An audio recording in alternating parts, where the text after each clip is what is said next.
किसी को संशय में रहने की जरूरत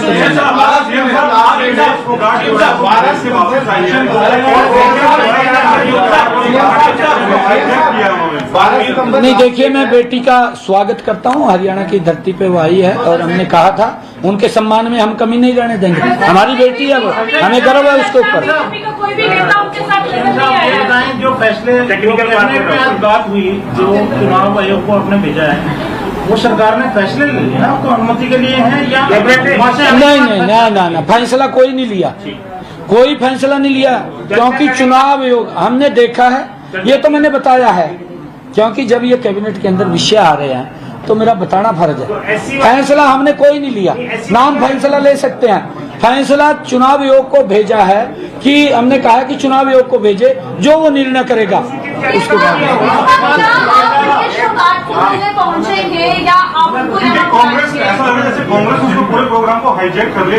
कांग्रेस राजनीति करती है।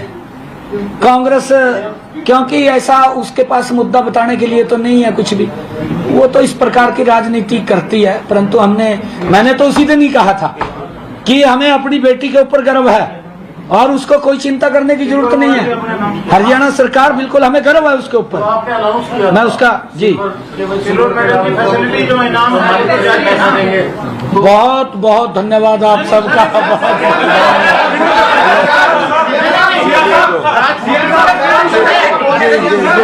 चुनावों की घोषणा की है, मैं इसका स्वागत करता हूं। हम चुनाव के लिए पूरी तरह से तैयार हैं।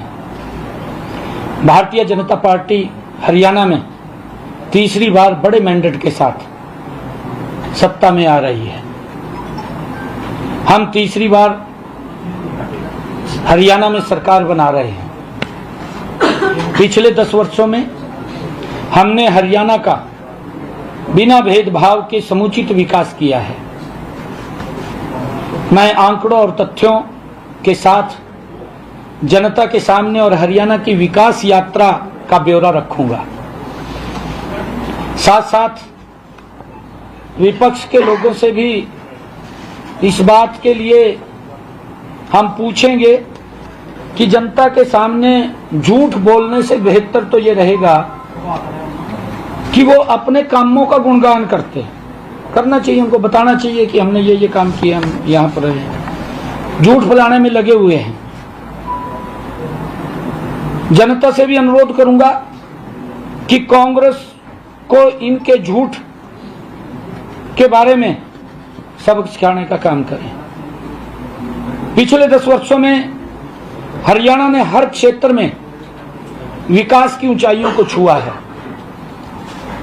मैं हरियाणा के मतदाताओं से अपील करता हूं कि लोकतंत्र के इस पर्व में बढ़ चढ़ करके भाग लें, अपना मत अवश्य वो डालें। मैं ये अपील करूंगा क्योंकि मतदान महादान है। आप इसके लिए, मैं अपील करना चाहूंगा सभी मतदाताओं से कि आप इसके लिए विशेष समय निकालिए और विशेष समय निकाल करके इस लोकतंत्र के पर्व के अंदर हिस्सा लेते हुए लोकतंत्र को मजबूत करने का काम आप लोग करें। ऐसा मैं आग्रह हरियाणा प्रदेश के मतदाताओं से करता हूं। आज मंत्रिमंडल के समक्ष जो अभी पिछले दिनों माननीय सर्वोच्च न्यायालय द्वारा नौकरियों में अनुसूचित जाति के कोटे में वर्गीकरण के संबंध में हरियाणा अनुसूचित जाति आयोग की जो रिपोर्ट थी वो आज रखी गई।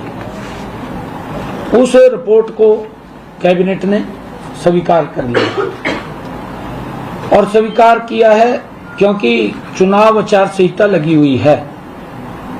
चुनाव आचार संहिता उसको हमने देख करके ये अनुशंसा किया है कि चुनाव आयोग को भेजी जाए रिपोर्ट। जैसा भी चुनाव आयोग उसके ऊपर दिशा निर्देश देगा हम उसको आगे बढ़ाने का काम करेंगे। एक ये अनुशंसा है क्या? जी, मैं आपको बताना चाहता हूं कि ये 2 प्रकार के वर्गीकरण की सिफारिश माननीय सर्वोच्च न्यायालय ने की है।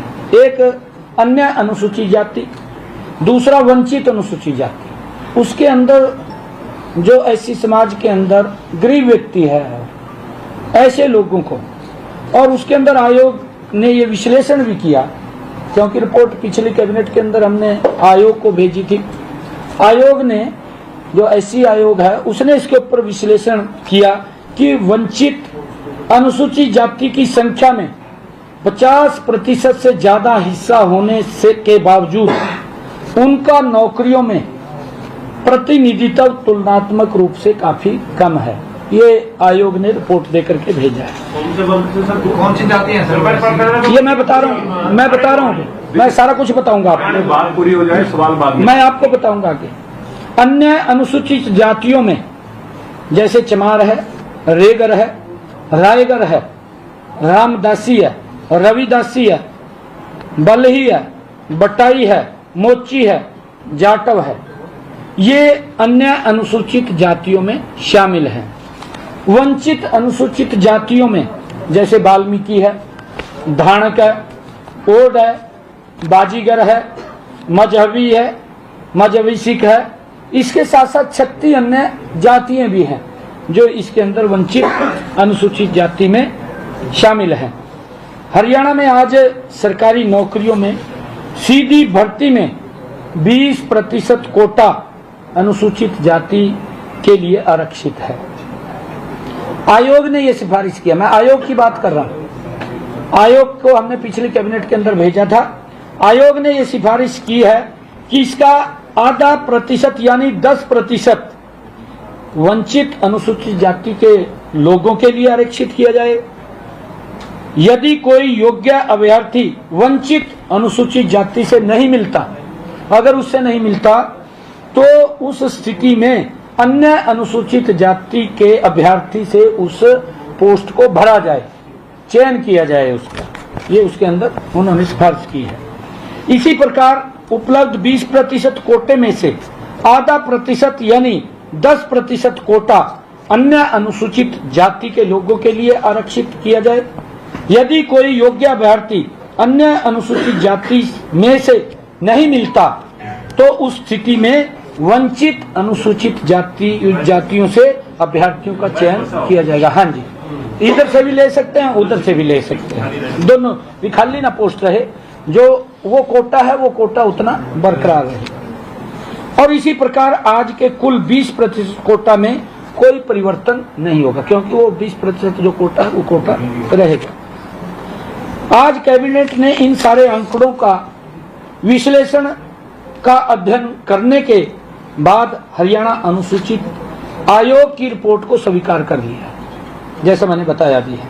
लेकिन आदर्श आचार संहिता लागू होने के कारण फिलहाल इस मामले में आगे की कार्रवाई अमल में चुनाव के बाद लाई जाएगी। हाल ही में कैबिनेट द्वारा 50,000 से, दूसरा जो विषय है हमारा, आज एक और विषय था जो हमने 1,20,000 HKRN के जो कर्मचारी थे उनको सुरक्षित करने का काम किया था। और लगातार हमारे पास कुछ लोग और आ रहे थे, क्योंकि उसके अंदर 50,000 की कैप लगाई थी।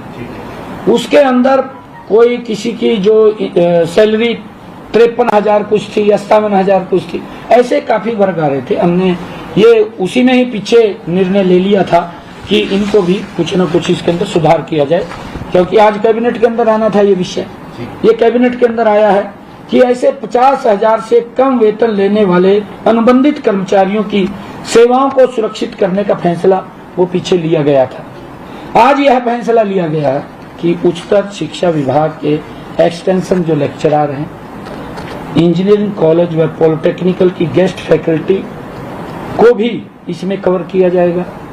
इनका केस चुनाव आयोग को अनुमति के लिए भेजा गया है, चुनाव आयोग को भेजा है कि हमने इनको, जो हमारे एक्सटेंशन लेक्चरर थे, क्योंकि उनकी एक समस्या थी, हमने कहा है कि ये समस्या भी चुनाव आयोग को बतानी है, क्योंकि ये पहले से ही एजेंडा तैयार था। और एजेंडा तैयार था तो आज एक कैबिनेट की बैठक थी, उसके अंदर हम निर्णय तो दे नहीं सकते थे, कोई भी न ले सकते हैं जब तक चुनाव आयोग नहीं बोलता। चुनाव आयोग बोलेगा तो हमने कहा है कि इसको चुनाव आयोग को भेजे। अगर वो हमें इसको, क्योंकि ये समस्या है क्योंकि उनकी ये एक्सटेंशन लेक्चरर हैं, इंजीनियरिंग कॉलेज के हैं और पॉलिटेक्निकल गेस्ट के हैं कि आप चुनाव आयोग को भेजें और जो भी वो अनुमति देगा उसके बाद उसके ऊपर हम कार्रवाई करेंगे। हम केवल चुनाव आयोग को भेज रहे हैं। चुनाव आयोग को हमने रिपोर्टें देखी, आज उसके ऊपर देखिए, मैंने बताना तो था ना भी, क्योंकि एजेंडे में था। ये हमारे पास आया, निर्णय कोई नहीं किया, निर्णय चुनाव आयोग के ऊपर है। अगर वो निर्णय करता है तो ठीक है, नहीं तो उसके ऊपर परमिशन देगा तो लागू कर देंगे। चुनाव आयोग के ऊपर 50,000 से ऊपर है एक्सटेंशन लेक्चर या जो भी है। हाँ, मैंने कहा है कि जो इसके अंदर कुछ एक्सटेंशन इंक्रीज किया, उसके अंदर इंक्रीज किया कि हम उनको शामिल करें, ओपन करें। इसके अंदर ऐसा किया, हमने ऐसा किया। बाद में सवाल करें तो अच्छा नहीं, ऐसा किया है इसके अंदर भी, एक साथ लगे टीचर जिसकी डिग्री कम थी उसको 35,000 रुपए मिल रहे हैं, क्योंकि पूर्व के अंदर इसी प्रकार से वो लगाया गया था। और जिनके पास पीएचडी की डिग्री है उनको सैलरी ज्यादा मिल रही है। ये वो कह रहे कि हमारा तो कसूर नहीं है कोई, हम साथ लगे, ये तो सुरक्षित हो गए, हम सुरक्षित नहीं हुए।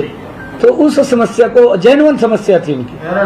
हाँ, ये लगभग 2-1 हजार के करीब है, लगभग इतना का। हाँ, इतना का।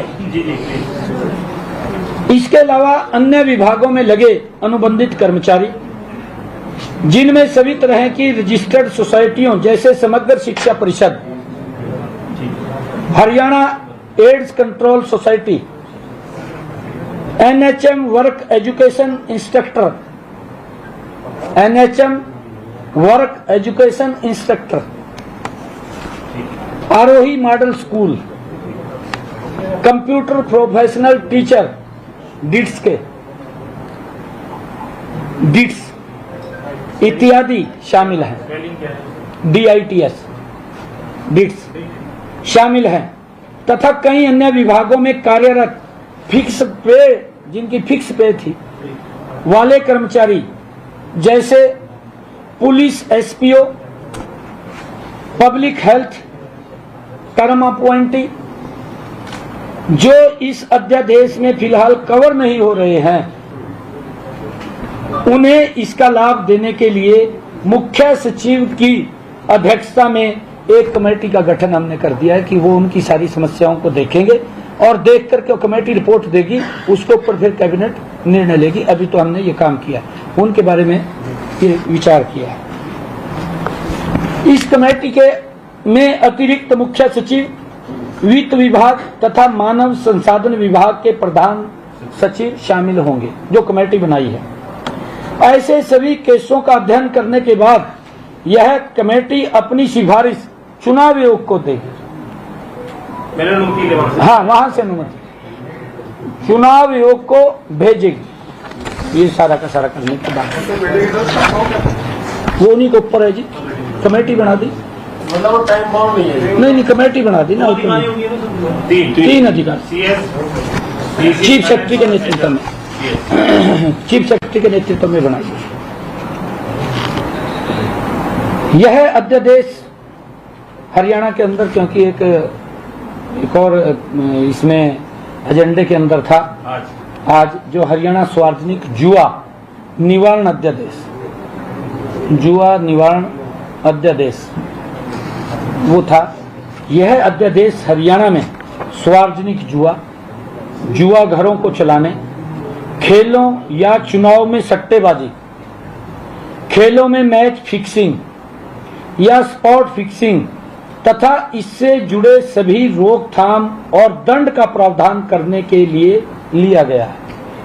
इसके लिए हमने इस बात को स्वीकार किया है कि ये कहीं अगर जुआ ये कोई होता है, सट्टेबाजी होती है, तो उसके ऊपर कानून उसको रोकने के लिए कानून लेकर के आए। सरकार का उद्देश्य आम जनता को ऐसी किसी भी गतिविधि द्वारा की गई धोखाधड़ी का शिकार होने से बचाने का है। विभिन्न मामलों में दोषी पाए जाने पर अधिकतम 7 साल की सजा और अधिकतम 7 लाख रुपए का जुर्माने का प्रावधान इसके अंदर किया गया। एक हमारा एजेंडा था कि पंजाब एंड सिंध बैंक से 500 करोड़ रुपए का cash credit WCDL LC limit का लाभ लेने के लिए राज्य सरकार की गारंटी देने हेतु एक्स पोस्ट फैक्टो स्वीकृति प्रदान की गई। तो वैसा एजेंडा किया गया। और एक और ऐसी था, वो दक्षिणी हरियाणा का था, इसके लिए भी एक्स पोस्ट फैक्टो ये था। बिजली वितरण नियम लिमिटेड के लिए कार्यशील पूंजी क्रेडिट सुविधाओं एवं कैंपस की स्वीकृति के लिए विभिन्न बैंकों और FI के पक्ष में 6300 करोड़ रुपए की, हाँ जी 6300 करोड़ रुपए। एक ये और महत्वपूर्ण है, ये भी एजेंडे का उसके अंदर विषय था कि हमारे हरियाणा राज्य वन कार्यकारी शाखा में ग्रुप C की भर्ती में जो महिलाएं भर्ती होती थी, उनके आज किए गए संशोधन के अनुसार शारीरिक मापदंड श्रेणी के तहत महिलाओं को मामले में 74 और 79 सेंटीमीटर को नियमों से हटाया गया है। जो 79 की जो चेस्ट मापदंड वो गलत था, चेस्ट, हाँ वो गलत था, उसको बात, हाँ उसको हटा दिया। ये निर्णय इसके अंदर, हाँ जी हाँ जी उसको हटाया गया है, ये इसके अंदर निर्णय था। ये हमारे आज के कैबिनेट के विषय थे। वो चुनावी नहीं, अभी कोई ऐसा विषय नहीं है, जब आएगा तो आपसे आपने ऑर्डिनेंस तो बुला ली, सीएम साहब बढ़ा दी, सॉरी वो औपचारिक बनाना पड़ेगा भी ये जुए वाले, लेकिन इनको 6 महीने के अंदर सदन में लाना होता है। अब आगे जो है, अभी तो चुनाव है, तब पता चलेगा कि सरकार आ रही है ना, सरकार है कमाल कर दिया, इतने बड़े बड़े निर्णय ले रहे हैं, कोई वैसी ले रहे क्या? बिल्कुल सरकार है रही है, ये बिल्कुल आप इस बात को क्लियर, मेरा विजन है कि हरियाणा प्रदेश का छोटे मैंडेट से नहीं आ रही, बहुत बड़े मैंडेट के साथ तीसरी बार सरकार आ रही है। और जितने निर्णय किए हैं हमने कुछ तो लागू कर दिए, क्योंकि कल मुझे मालूम नहीं था कि आज आचार संहिता लग जाएगी। जितने भी निर्णय किए हैं एक एक को विधानसभा के अंदर भी लागू करेंगे। कोई किसी हरियाणा वासी को संशय में रहने की जरूरत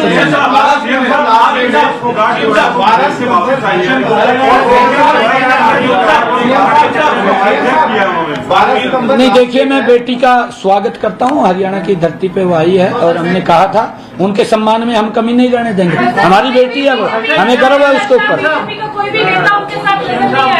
जो फैसले टेक्निकल बात हुई, जो चुनाव आयोग को आपने भेजा है, वो सरकार ने फैसले ले लिया तो अनुमति के लिए है या नहीं, फैसला कोई नहीं लिया, कोई फैसला नहीं लिया, क्योंकि चुनाव आयोग हमने देखा है, ये तो मैंने बताया है, क्योंकि जब ये कैबिनेट के अंदर विषय आ रहे हैं तो मेरा बताना फर्ज है। फैसला हमने कोई नहीं लिया, नाम फैसला ले सकते हैं, फैसला चुनाव आयोग को भेजा है कि हमने कहा कि चुनाव आयोग को भेजे, जो वो निर्णय करेगा उसके बाद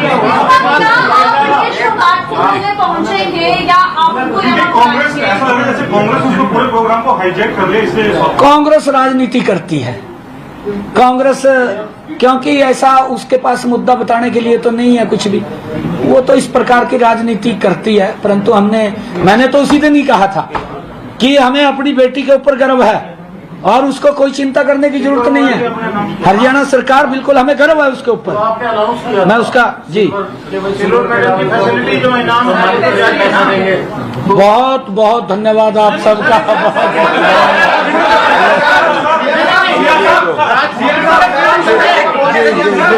चुनावों की घोषणा की है, मैं इसका स्वागत करता हूं। हम चुनाव के लिए पूरी तरह से तैयार हैं। भारतीय जनता पार्टी हरियाणा में तीसरी बार बड़े मैंडेट के साथ सत्ता में आ रही है। हम तीसरी बार हरियाणा में सरकार बना रहे हैं। पिछले 10 वर्षों में हमने हरियाणा का बिना भेदभाव के समुचित विकास किया है। मैं आंकड़ों और तथ्यों के साथ जनता के सामने और हरियाणा की विकास यात्रा का ब्यौरा रखूंगा। साथ साथ विपक्ष के लोगों से भी इस बात के लिए हम पूछेंगे